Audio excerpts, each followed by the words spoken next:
What's up, dog? This is Mike from Brain Shaman. Do you like my new voice? Yeah, try it on. Now it's me. Now I'm back. Now it's me. Now it's me. What's up, man? What's up, man? What's up, man? What's up? Yeah, you want to learn how to talk like this? You want to get all deep? You want to change how you talk, change how you feel by using your voice? Then listen in today. We've got Angela Clarke, who's a voice and embodiment coach, here with us today to teach us all about that. It's time to get in with the voice. Oh yeah, here we go.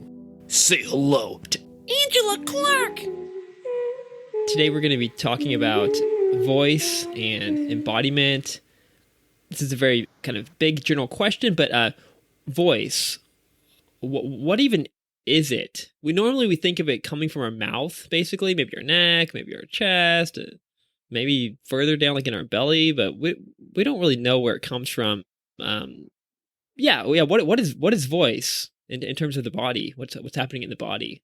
Yeah, that's a beautiful question, and it's lovely to be here, Michael. Thank you for inviting me.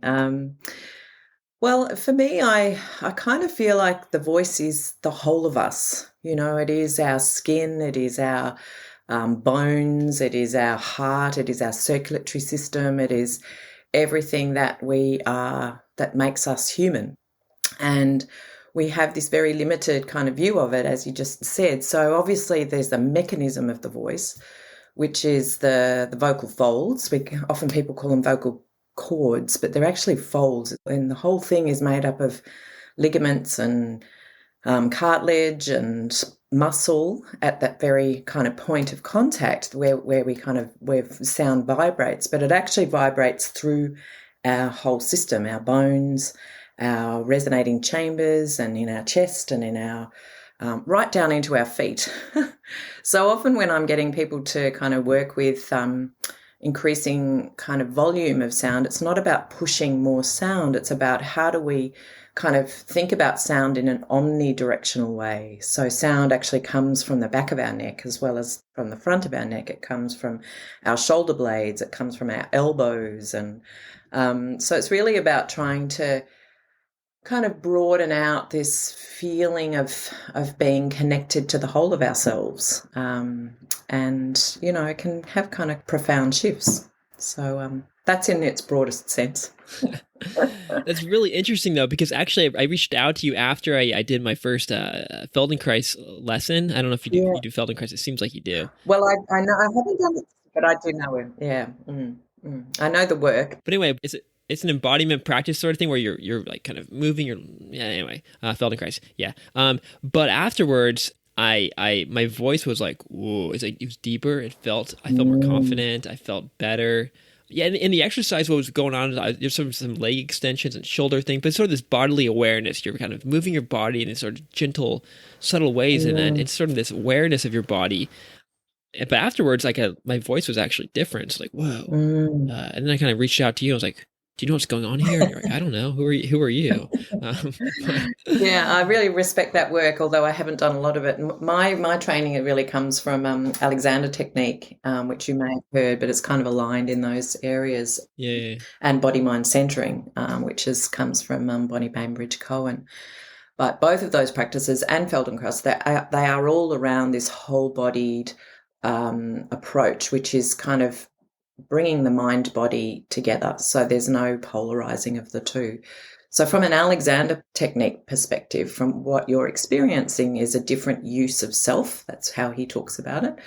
And there's no sort of set way to do anything. It's like how do you move? How does your neck kind of arrange itself, you know? And so from an Alexander technique perspective, you would have a set of principles that you work from, which essentially are around letting the neck be free, to let the head move forward and up, to let the back lengthen and widen. But these are not instructions as such. You are kind of working with these principles to use yourself differently, because we don't necessarily have good models of, you know, we sit in chairs that kind of change our postures. We look at computers and our chin goes up like this. So how do we work with the kind of balancing mechanisms that are natural within us and bring a cognitive awareness of what we're doing in order to create more freedom in the voice. And so Feldenkrais would have been doing that with your voice. You would have had more freedom in the muscles and all of the kind of mechanisms around the voice that then kind of ripple through the entire organism of you.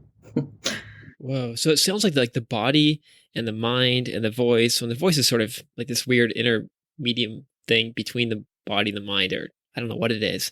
But it's all kind of connected up. And when you change one of these things, it changes everything else.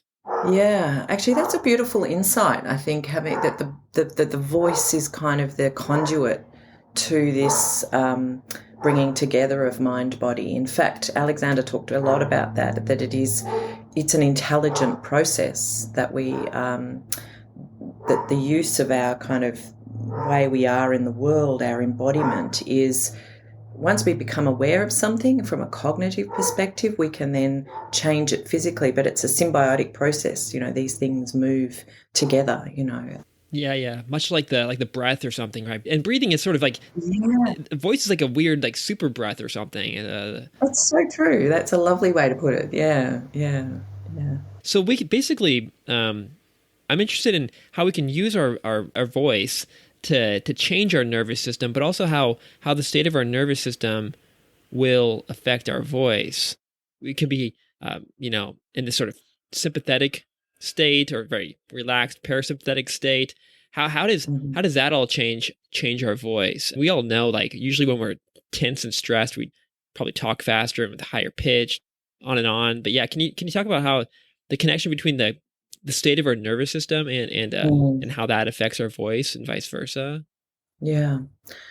For me, it's recently I've been working a lot with the carotid glands here that just sit underneath the jaw Yeah. and doing a lot of vocal toning. So vocal toning, have you done some vocal toning before? No, clearly I Yeah, need to. yeah, where you're basically just humming, like even if you just put your hands here like this and you just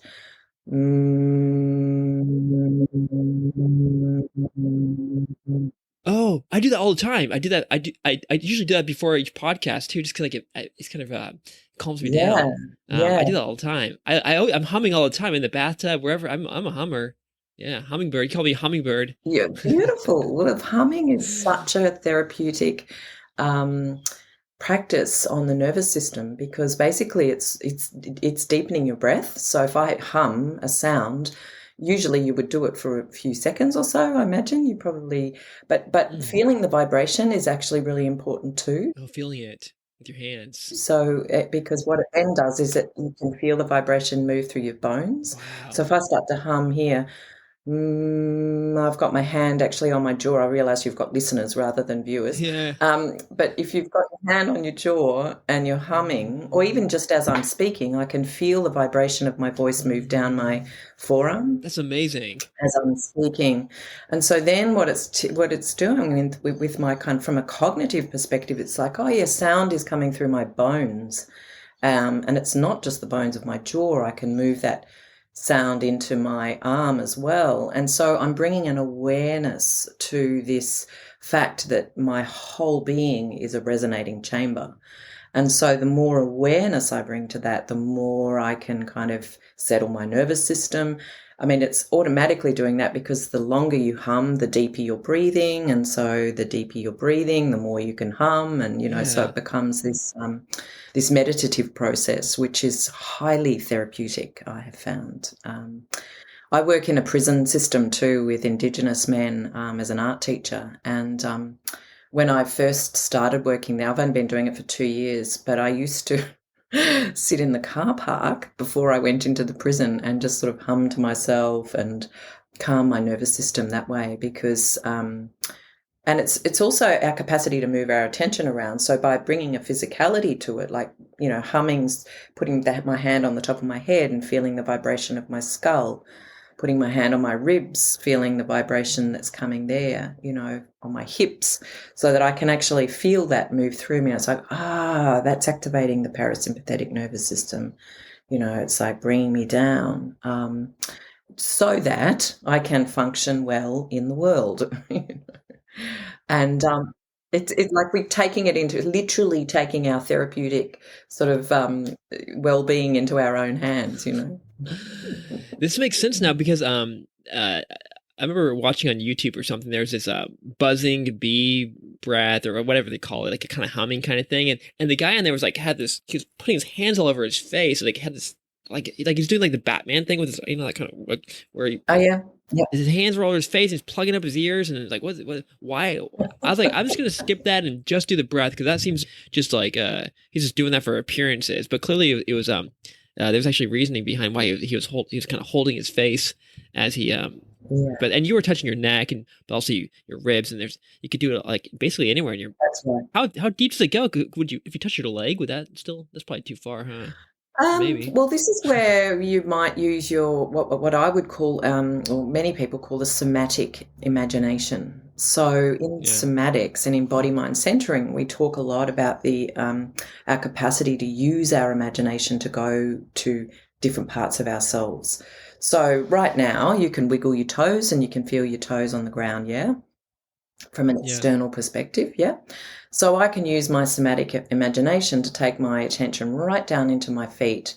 And if I've started humming and I'm letting myself kind of take that my attention down through my ribs, through my hips, down into my knees, you may not like physically feel it, but there's an imaginative process that you can feel. And look, over time, I do feel my voice in my feet, if you get what I mean. So it's not like you, and whether or not that's a real experience, it doesn't really matter. Like it's about how you create a sense of the experience, and that's real to me in that moment. So particularly if I'm doing a performance, you know, I'm bringing my awareness there. And what it actually also does is it takes you out of that critical mind, you know, where Yeah.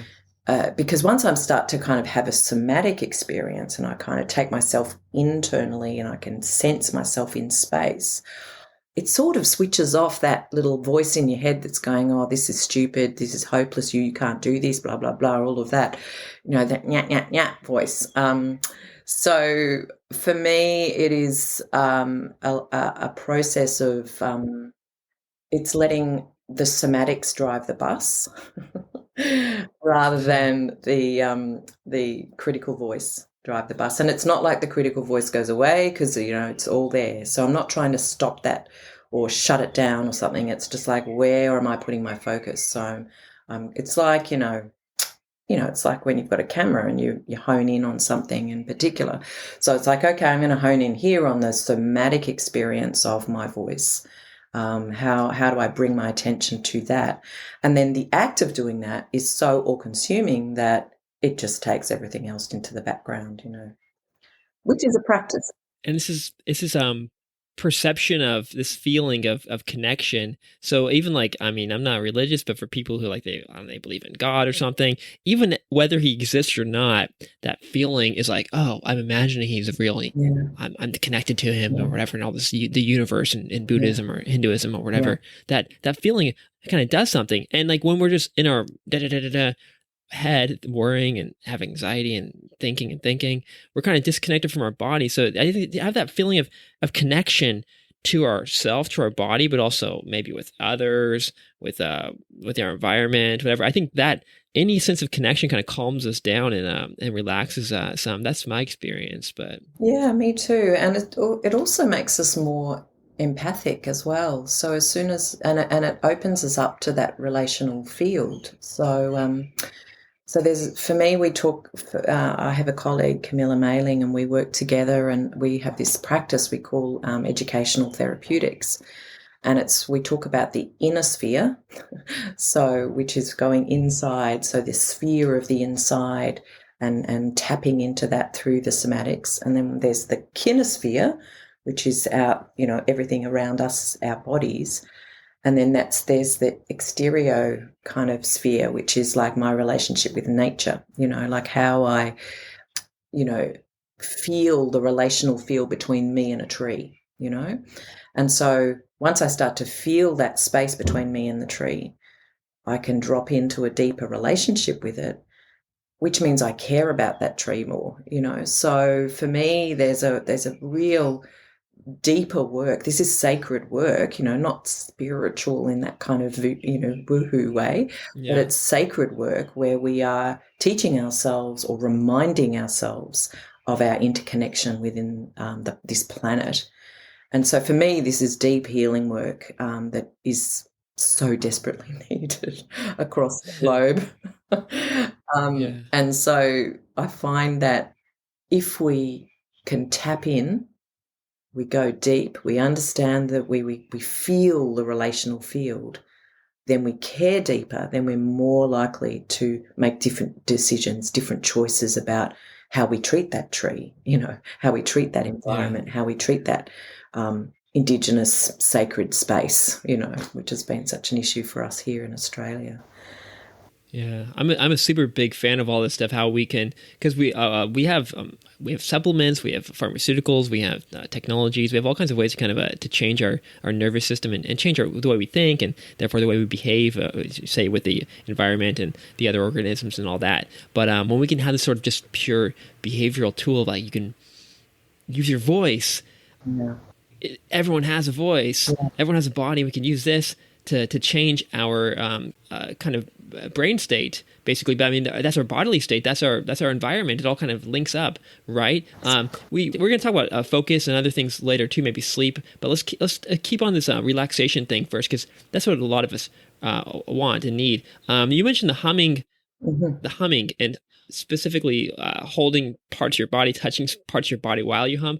Are there any other kind of ways we can use our voice to calm down, to relax? Yeah, so well, that vocal toning is the key one, but I think then turning Yeah, that into really understanding the mechanism of the voice. So even if you're going ah ah ah ah, if you just do that to yourself now, ah, I'm bringing my attention to the opening and closing of the vocal folds. Ah ah ah ah. So again, I'm changing my breath. So with humming, you've got long vocal tones, yeah. So that's going to deepen the yeah, breath, whereas this is going to go ah ah ah. So even if you were just doing that for 30 seconds or something, it again brings the focus to the mechanism of the muscles of the vocal folds, the ligaments of the vocal folds. So finding like little different percussive ways of using your voice is really useful as well. And then the other one I use quite a lot is kind of moving through the range of the voice. So like a siren. So,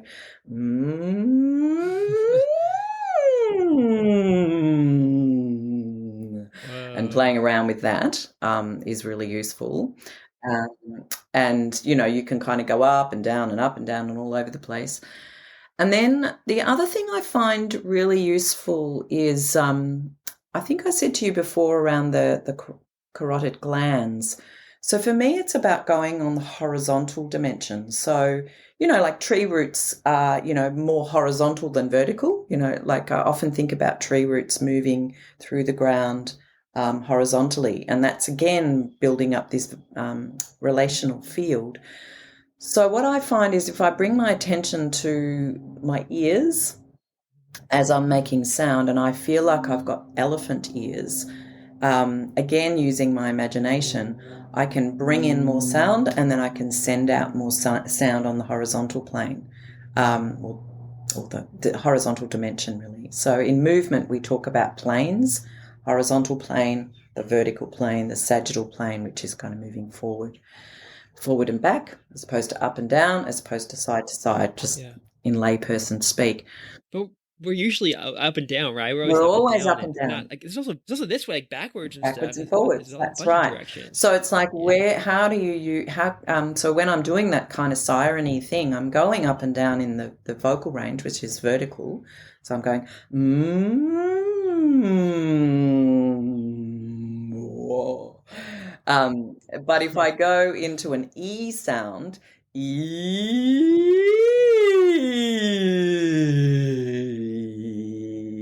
your listeners are going to think I'm really weird. But they're shutting out. I got no subscribers left. Just kidding. but the E sound, you can hear you can even feel it in your muscles. It's more of a horizontal sound. So if I'm doing an E Yeah, sound, I'm widening the sound. If I'm doing Mm. an oh. Yeah, and it's the actual shape of your mouth too. You can notice your mouth is kind of like in that sound. Your mouth is kind of wide into the Yeah, E. It's widening out yeah, sideways. And so if you're like, how do I get? What do you mean? You can yeah. feel it, of course. Oh, it feels kind of vertical, but also you can look at. If I look at you, it looks vertical or looks horizontal, etc. Exactly. That's right. So Yeah, therefore, I'm kind of building out this kind of three-dimensional, omnidirectional kind of capacity of my voice to go vertical in the oh, to go horizontal in the e, and then to go sagittal, what we call yeah. sagittal, which is the forward back, is an ooh. Uh, ooh. Oh, yeah. Your lips are kind of Ooh.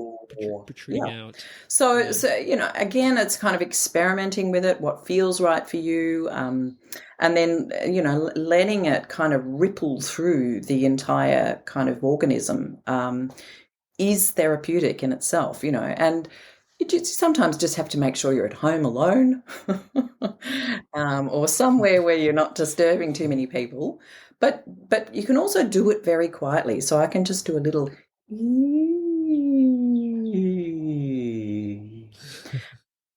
go in the bathroom and do it. And I go, oh, is she okay? Yeah, yeah. We'll do it in the Yeah, shower. It always sounds better in the shower. yeah, Um, what I do sometimes though, like I used to work in the city in Melbourne, and we have trams in Melbourne, and so they're really loud when you get on them, but they're very vibrational. So I used to just hum on the tram a lot. No one can hear you because you're just doing it yeah, to yourself.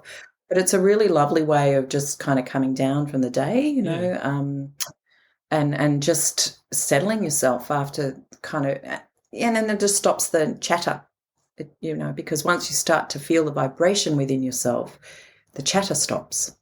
Not Yeah, always, it's kind not of always. it's kind of like that pink noise or brown noise or white noise or something. It's like, Exactly. Yeah, kind of just gets you like, oh yeah, yeah. yeah, yeah. Singing. You're a singer, and you mentioned how this when you were doing those exercises that I'm not going to try it. Then people would definitely stop listening to this.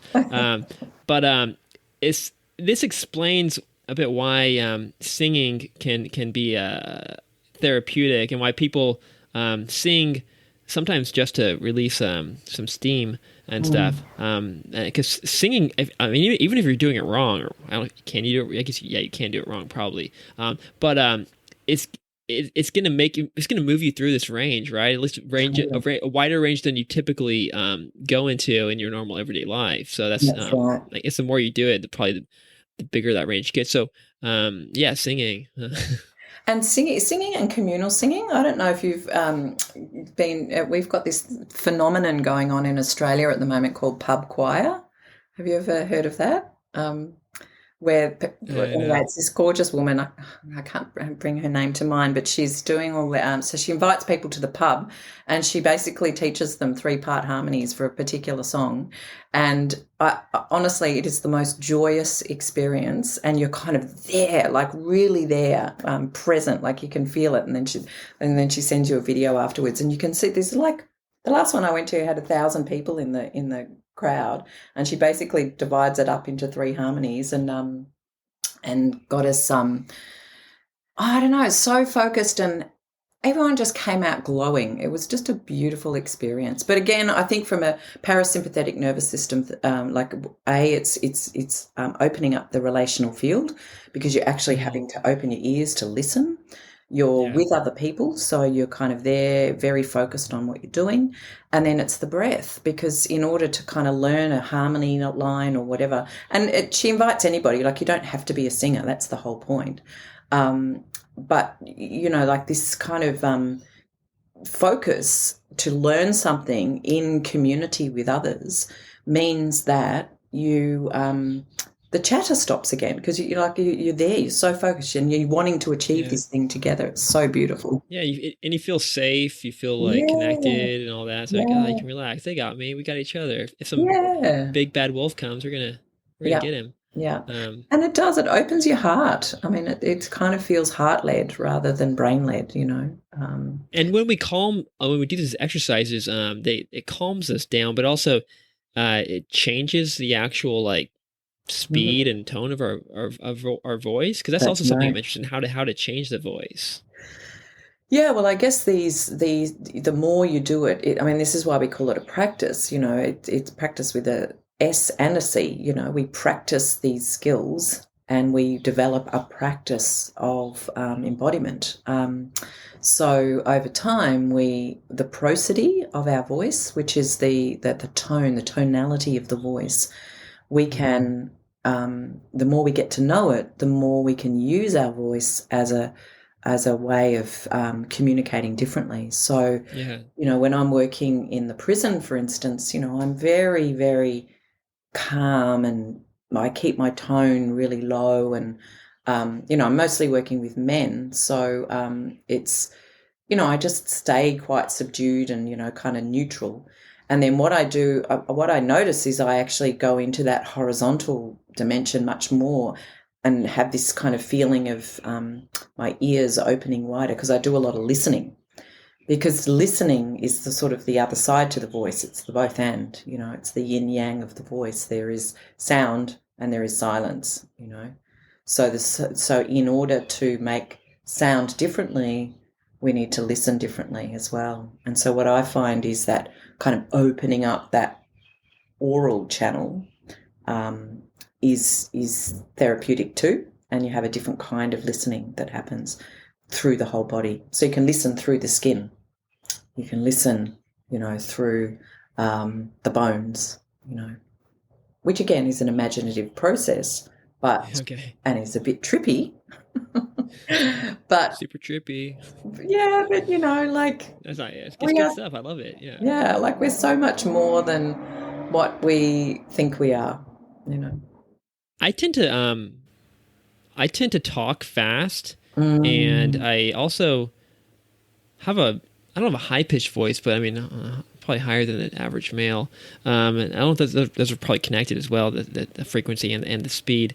I would definitely like to slow it down, but mm, I think that's definitely connected to the state of my nervous system. I tend to be in a more kind of sympathetic, mm, excited state yeah. for whatever reason. Maybe that's some past trauma. Maybe it's just the way I am. I'm just like this, Mm. crackhead or something. But yeah, how can people who we want to slow down, we want Mm, to kind of get that cool low voice, not just to look cool, but to feel cool, to feel mm, confident. mm. How can we do that? I guess you've mentioned these things as just a practice, but Well, I guess yeah, tell me more. what I'm hearing in your voice is it is quite high in the nose. So we can actually open up those resonating chambers behind. So if you open up you can quite Just punch me in the no, nose. I'm not going to punch you in the nose, but you can just Okay. go I don't know if I can get you to do this, but if you're just touching your nose and you I open th- your nostrils, can you open yeah. your nostrils and then breathe and then hum with your nostrils open.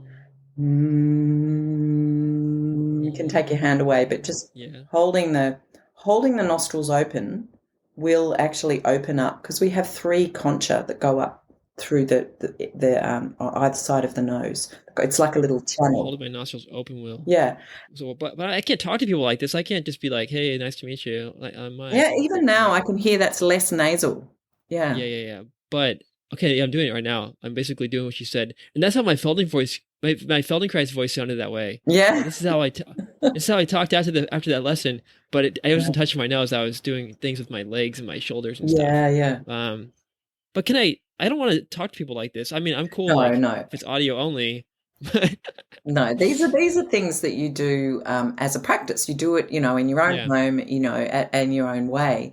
But it's the more you do it, the more it kind of folds into your everyday life. Oh, And understanding the kind of mechanism of the voice and the resonating chambers and how it all works, because all the pharynx and the larynx and the whole thing is a resonating chamber. So if you think about a cathedral and the kind of spaciousness of a cathedral. We've got that across our whole kind of yeah. area up here. But sometimes we tend to talk up here and we're very, very fast and we can be really in our nose like this and, it's in your face and we've got to be quick. I know what you're talking about. Yeah. but like you basically, by holding this, your finger on my nose, for example, I'm kind of tapping into that overall network in that cathedral, sort of folding into the body. And so even it might literally be changing my nervous system, rewiring circuits in my brain. So even when I stop holding it, after having done it for weeks and weeks or whatever, the brain might have just literally changed. Yeah. And the way I'm thinking, the things, other parts of my body, the rest of the orchestra has changed the way they play their instruments. And so even when that piece is gone, the rest of the team is kind of like, okay, that's right. It all links up. Yeah. And look, this is not, and I don't want these to sort of be, like things you have to do. Do you know what I mean? Like it might be in a moment that helps. Like for the moment that I saw that was going to be helpful. Or maybe humming, maybe I feel like humming, so I hum. Yeah, and it might be that if I've got my finger on my nose, I might also bring my attention to the bottom of my heels. So what is that connection between my nose and the bottom of my feet, my heels? So that so part of it is always kind of finding the balancing mechanism as that well within you as a whole organism, because the point of Feldenkrais, I'm pretty sure, but definitely Alexander technique and the body mind centering work that I've done, there is no one thing or one practice that you can do every time to fix the issue. It is it's a set of principles that you apply to kind of change your cognition or change your mental patterning around how you think you as an organism work in the world. And so when I start to think, okay, if I'm listening to sound through my skin, well, my skin is all over me. Like it's all over my back. It's all over, it's underneath my feet. It's on my knees. So if I sit in a space and listen to sound and feel like it's coming from all directions, and then I start to hum from that place, or I start to make sound, and I might just bring my attention to my nose at that particular point and open up my nostrils so that the sound has more resonance, then that will change my experience in that moment. So yeah, there's no kind of quick fix. Yeah, and everybody, every body is different. Exactly. You have to just do it yourself and learn your own instrument. That's it. Yeah. And also trust your own instrument. I feel like when I was in my 20s, I remember I went to India and I was, went to, there was a female guru who was gorgeous, beautiful woman. And her key teaching was, you are your own guru. But I've watched all these people around me asking for directions and then people telling me what to do. And, I'm like, hold on. The key message here is you are your own guru. So if you are your own guru, then follow those inner voices of yourself. You don't need somebody else to be telling you what to do. So that deeper listening taps you into that deeper wisdom that is there. But it often takes that time to slow yourself down. And this is great because anybody can use this. You're working in the prison system. They've got, or people are homeless or whatever. Like anybody can use this, and it'll work. I mean, something will work. Yeah. But it's pretty cool. That's what I love about this most. It's like, anybody can use it. That's it. And it's free, and there aren't really the side effects or anything either. Oh, maybe there could be, but I mean, you'll learn your body, and you're like, okay, well, let's not, I don't know, do this or that. But yeah, it's really cool. Yeah, and there's there is a place for therapeutics and there is a place for medications and all of those sorts of things. But, I don't know what it's like where you're living, but in Australia, we really do have a mental health crisis at the moment, with all of us coming out of COVID, kids coming out of school that, had all this kind of strange experiences online, and the levels of anxiety are so high in our society. We're in this state of alert all the time. So what I think that this kind of therapeutics is complementary to other kind of more traditional methods. But what I'm really keen to do is get this more out into the mainstream so that our mental health systems, they're in crisis. So let them deal with the high-end mental health needs. Yeah. But there's a whole lot of us that sit in the middle, that are, suffer from anxiety. I suffer from anxiety as well. So how do we, in fact, I think it's human condition in so many Yeah. ways to have levels of anxiety. So if we can find ways through education and therapeutics rather than therapy, Yeah. so I call it an educational therapeutics rather than therapy. But we can use all of these practices to self-manage. And not everybody can do that. Some people do need help, so I don't want to discount that at all.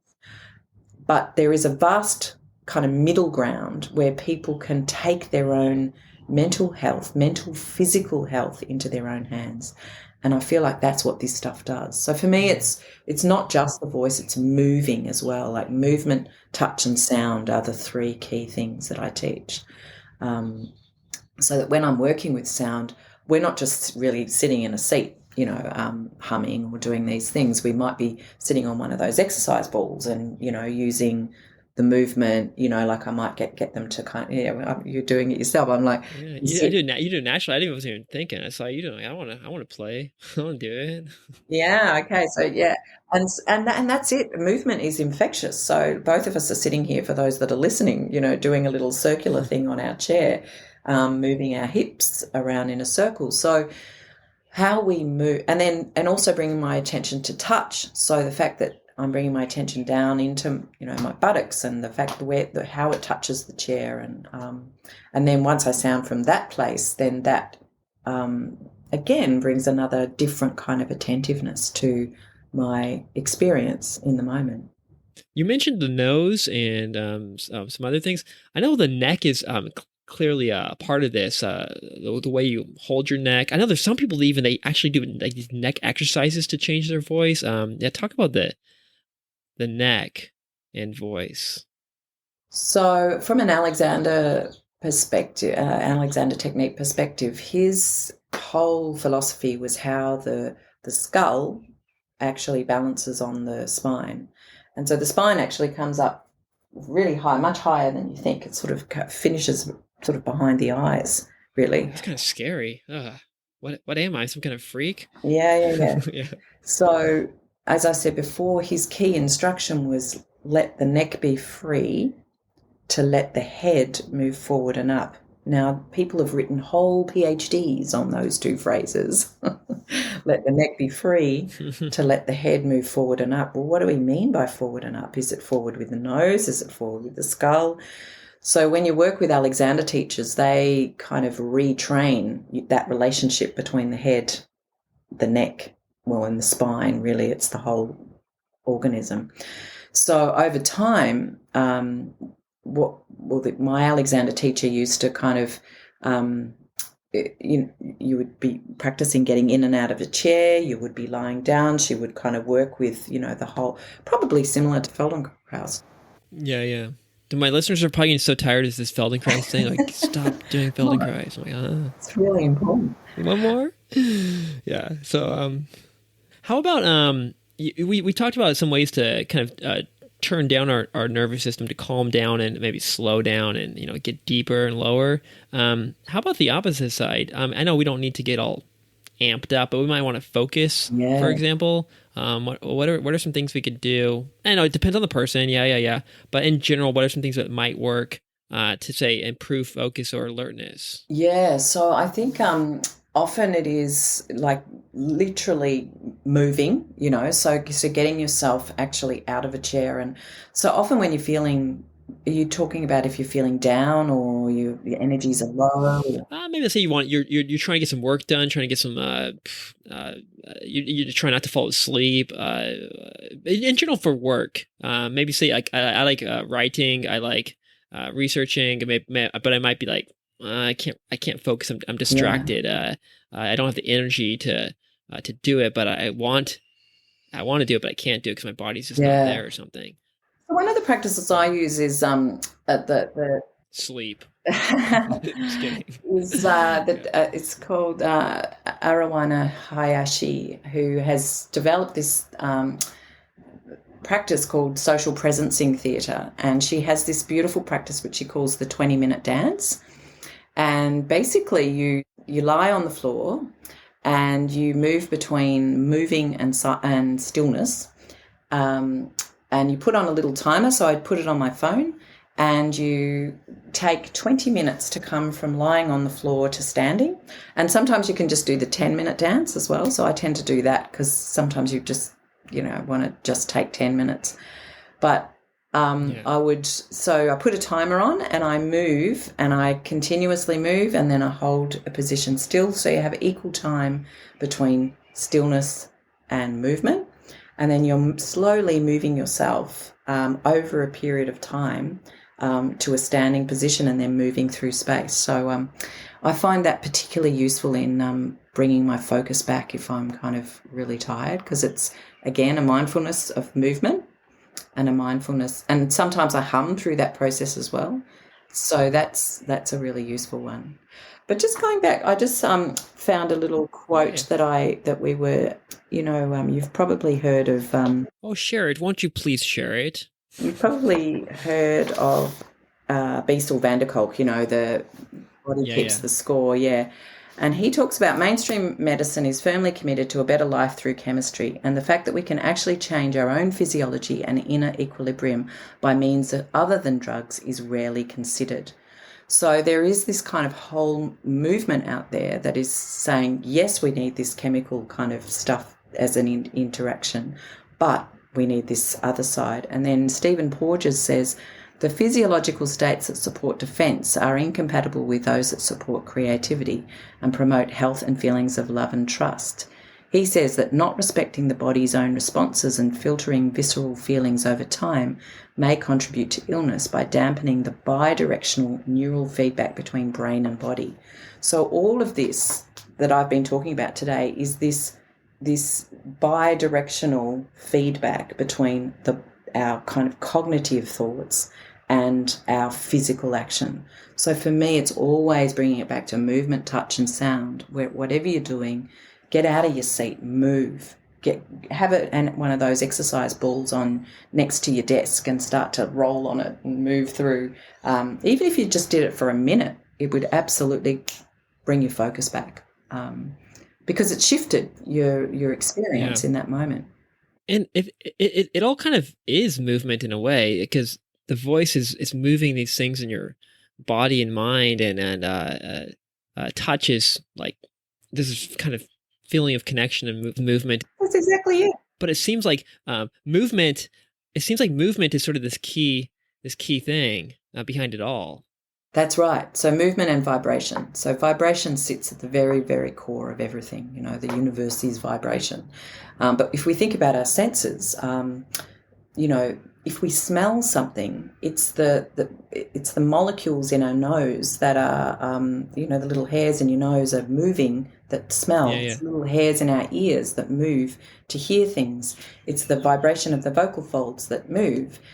It's the movement of light in space that helps that is into our eyes. So everything is vibration at its very core, and then that is activated as movement, and that's how we experience the world if we kind of pare it all the way back.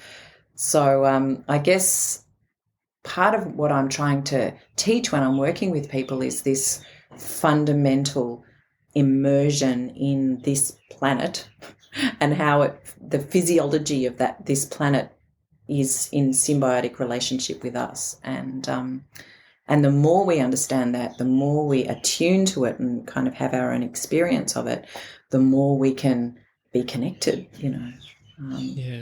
And vibration's like a certain kind of movement. I mean, we think about sort of these waves. There's this rhythm to it. It's like boom, boom, boom. Before you mentioned about using our voice as like a drum or some kind of percussion instrument, it seems like maybe like just living our life as sort of this drum or something. And I love it. We can speed it up and slow it down. And we can go to the snare drum or go to the bass drum, and we kind of mix it up here and there. But it's like these different drums. We're like woo, woo, woo, and we're kind of moving through the universe and moving through our body. That's kind of fun analogy. Yeah, I love that. Yeah. We are song. We are literally a song in the universe. If I can put my hippie hat on for a minute. Oh, you're such a hippie. Oh my God. This is I'm going to throw a little curveball here, and we may or may not know anything to say about it, but we've become sort of our nervous system has become entangled with technology. Mm, We use a smartphone mainly, but soon we'll becoming virtual and augmented reality. This company Humane came out with some AI chip that you put on your chest basically. So there's a lot of angles where we can go with technology, but one thing I'm specifically thinking about is the position of the screen and the size of the screen, yeah. and the way that affects our body and our voice, even our Mm, nervous system. This might not have been something you explicitly thought about yet, but extrapolating from everything like mm. I don't know what I want from this question, but yeah, what are your thoughts on this technology? And is there a way to live with it and not totally bust ourselves? Yeah, it's a really good question, and I have thought about it. I think it's fascinating the way I love technology. I'm very adept with technology, and I build my own websites, and I use technology all the time, so I love it. But it's so interesting that everything has become a square or an oblong. Our phone is like in very geometrical shapes, Yeah, and yet when you look at who decided to make a square computer rather than a round computer? yeah, I want a round one, I do too. I really want to a round. big round one, a Yeah, giant round I one. do too. I want to really love. And when you think about, Make it blue. and you think about indigenous cultures, everything is in circle. It's the sacred Yeah, circle. The first thing I do when I start a session with students is I get them in a circle. So circles are, and we have soft edges. We don't have hard edges in the way that technology does. So I think it's fascinating that it's kind of the physiology of technology is so square and oblong. yeah. So that to me, kind of, even the way I have to hold that in my hand, I've got my phone in my hand right now, but how I hold that creates a particular shape for me. Whereas if I'm holding a glass like this, Yeah. like it shapes my hand differently. And it shapes your neck and everything too, because the glass you're kind of holding up Exactly. and you're bringing your neck back and forward, and Yeah. it's moving your neck in this Yeah. kind of way. Yeah. But the phone is like Yeah. you're locked into this Yeah. down position, That's right. usually. So I think, Michael, you and I are putting a challenge out there for Yeah. someone to design a spherical computer. That might be augmented reality glasses or virtual Well, reality if that's they true. get them good. Yeah, that's true. They get them like nice and like the way your glasses Yeah, are. yeah, yeah, yeah. Right.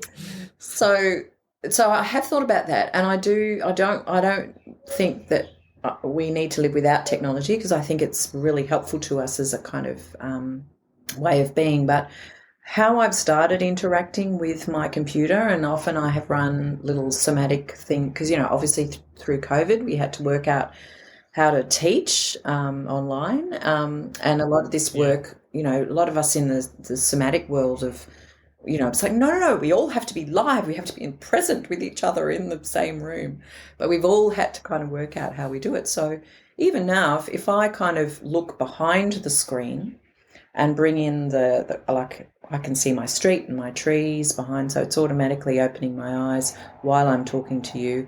I can also look into your space, so I can see the top of the roof in your space. You can probably look into my space because we tend to kind of flatten our gaze. So again, I feel like it's a mindfulness process that attunes us differently. So we can go into a very flat screen kind of relationship with technology, or we can utilize and bring to mind our three dimensionality through the screen. So, I guess to me, these are practices that we can do when we have to, but we need to not be on the screen so much. So, it's again finding balance. So, Yeah. but there's no reason why we can't use the same practices with a computer that we use with a tree, Yeah. like, So yeah, so we started off talking about voice and now movement, and I don't know if this is your thing, but I'm obsessed with the eye movement, and I am yeah, maybe like eye exercises and stuff. The eye yeah, eye positioning of the world around us. Talk about that if you have any ideas. I know this is sort of like a little bonus lesson, Yeah, but it maybe it's connected. It might be connected to the voice and all that. Even who knows? totally, it is. Yeah, Well, when you think of, we work a lot with peripheral vision. So if it's like if you've just got your hands here where you can see them, and then you just take them out to the side, like how yeah, far, so I can activate my peripheral vision. How far can I see? So I can't see them now once they've gone behind my head, but if I just bring them a little bit forward, I'm starting to see them now in my peripheral vision. oh, And so what that does is it opens up again, and on the horizontal dimension, it opens it up. So yes, for me, again, this is the eyes are, we, I had to up my glasses after that first year of COVID because I was on the computer yeah. so much, doing so much teaching. And my eyes got so sore. I don't know if you remember. Did you get sore eyes when? I mean, I feel this in general. I get like by the end of the day, I think everyone kind of feels some soreness, but it sounds like you're talking about something on a whole new level where you had to crank up the prescription. Yeah, Yeah, I didn't get that extreme, yeah, but right. yeah, some on certain days, sure. I was probably due for some new glasses anyway. But anyway, but that aside, Yeah. really, it's like activating the peripheral vision. So, have you been in Asian countries where you have to cross the road and the traffic's insane and Yeah, like in Vietnam, for example, or in Southeast Asia, yeah. yeah, yeah, like that. So basically, yeah, to cross the road in those kind of places, you have to activate the peripheral vision. You kind of have to have a direction in mind, but you have to kind of go wide. And you can't be focused on any object. You have to just open up and Yeah, just go, and like it's really bizarre. that's right. I can see it. I just saw it in your face then. Yeah, so Yes. you go wide. You go wide. You're almost like not even blinking either. You're just like walking across, like and you're just like you're taking it all in. Yeah, You're not even yeah, like thinking. You're just yeah, going. yeah.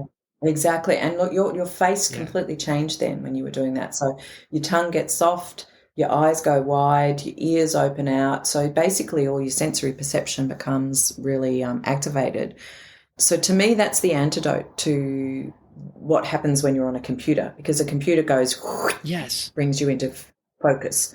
So I guess what I'm saying is if I'm sitting at the computer, bring myself wide every now and again, go wide. Just look out the window, or look at the tree, or look at the horizon, or something. Look out the window, look beyond the computer, look beyond, Yeah. feel the space. Look at your hand, and Yeah. Turn your chair around, look around. yeah, spin around, jump on the trampoline. Spin around, like it's like what's behind me. And in fact, that's a trauma response, trauma practice too, to kind of just turn your head, turn around, either side. Yeah. Whoa. It brings the back space in. Yeah, Yeah, the lateral movements of the eyes and the neck and everything. Even walking, you're naturally moving yeah, you're going side to side, your neck is moving, your eyes are moving. yeah, There's an yeah, optic flow yeah. going on. That reduces all that helps all this, Exactly. right? Beautiful. It's a whole body, any kind of Yeah, is it yeah, any lateral movement? Like with my legs? I've never thought about I know about the eyes and the neck, but yeah. yeah. Absolutely. Yeah. And then, yeah, I'm going to stand up here, but even get to sit in my chair, but like even just the whole like standing and just swinging the arms side to side. Oh, your arms are literally swinging around. Yeah, That's great. Just loosey goosey. Yeah. yeah. I mean, so that's kind of activating the whole spine. So all of those things. Yeah, it turns down the activity in the amygdala and those That's true. anxiety It centers. does. Yeah. Yeah, definitely. I guess we got to go pretty soon, but yeah. Now that you mentioned trauma, that's another thing I keep thinking about. A lot of people are, especially in certain societies, in some sense traumatized, at least from this emotional neglect or kind of whatever poor parenting, if you want to call it that, or I don't know, little things that actually add up to be big things, and it leads to a kind of not permanent, but sort of semi-permanent activated state where you're like la la la la la. You're really stressed out as an adult, and you never Mm, really turn down that energy. mm, Maybe I have some of that. I don't know. I'm not saying I'm special, but yeah. What role does trauma? I know this word's being thrown around, but trauma in like the little mm, sense, big sense, whatever, mm, affect the voice. We know it definitely it activates the sympathetic mm, nervous system, kind of mm, chronically mm, almost. But yeah, the voice and the voice and trauma, and how mm. can we get around that? Yeah. It's such a big question.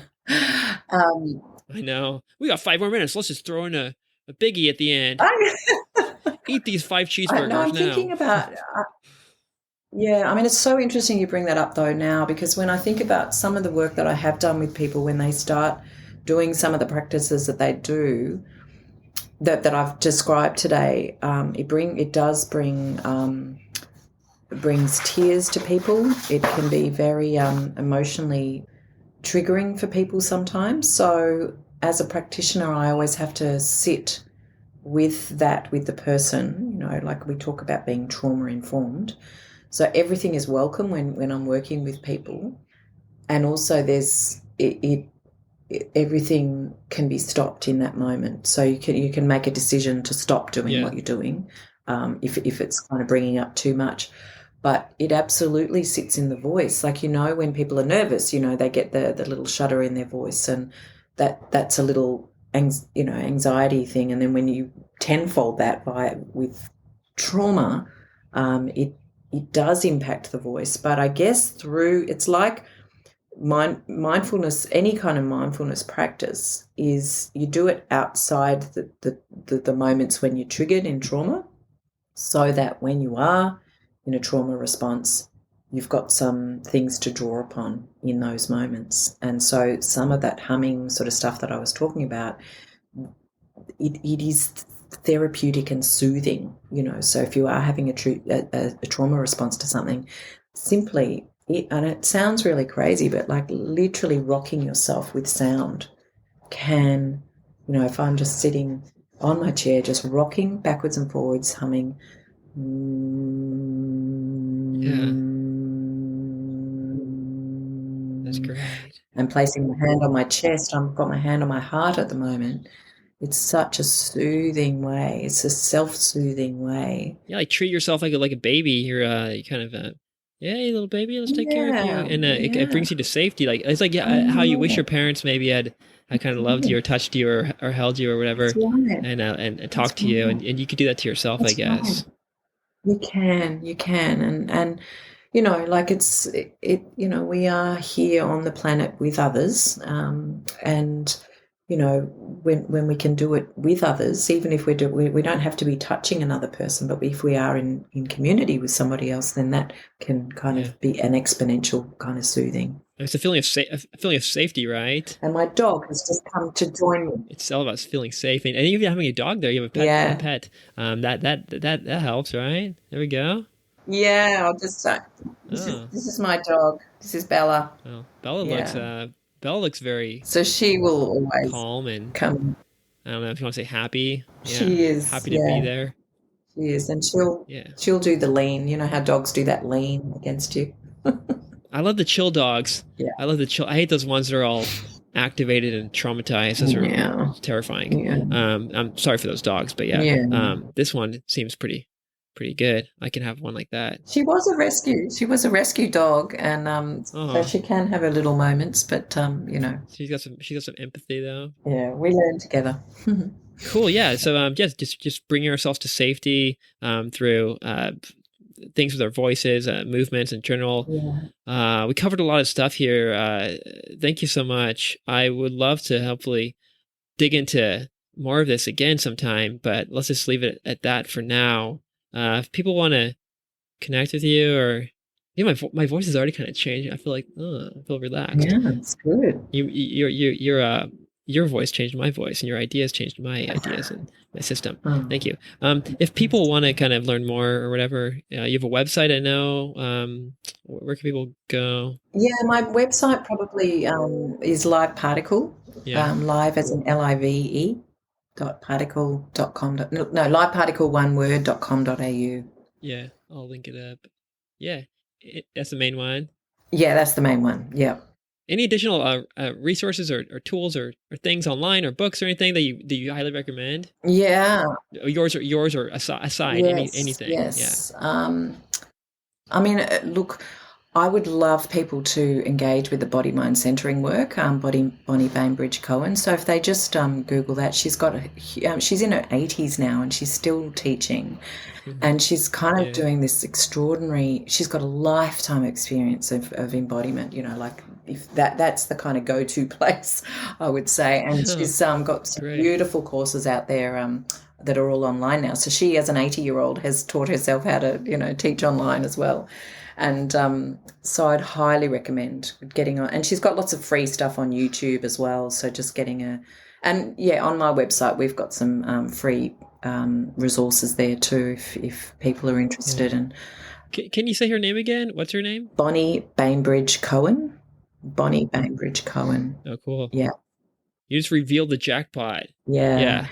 The like a mother load of healing. Yeah, I'm gonna look into that. Yeah, definitely. I mean, I just can't recommend her highly enough. She really has changed my whole perception of who I am. So, yeah, I think that's definitely worth checking out. And the other thing, I mean, I've developed with my through Live Particle, we've got a website called adventuresinthefield.com. Yeah. So if Yeah. I can just send you these links actually. Yeah, I'll find them anyway. But yeah, if you could, that's even better. Yeah, and so there's a whole lot of we've developed a whole lot of somatic and embodied practices there, and we take people on a little journey. And it was designed by an artist friend of ours, and it's a beautiful site. And we've actually calibrated the site quite slow, and it's got a beautiful soundtrack. We've made a soundtrack to it as well, and there's a lot of practices on there that it's like a self-managed therapeutic companion, we call it. So yeah, that if people are interested, it's a really good resource that can help them in their day-to-day well-being. Awesome, thanks. Yeah, I never know how to end these things. I'm always like, okay, thank you, I goodbye. Like, know. oh, what the heck was that? What kind of ending was that? It's I guess how do we even say goodbye? You just say, oh, goodbye, thank you. Like, Yeah, okay, it's kind of weird to say goodbye to people, it and I guess is. maybe that's why we don't know how to say goodbye properly. We're like, or maybe it's just me.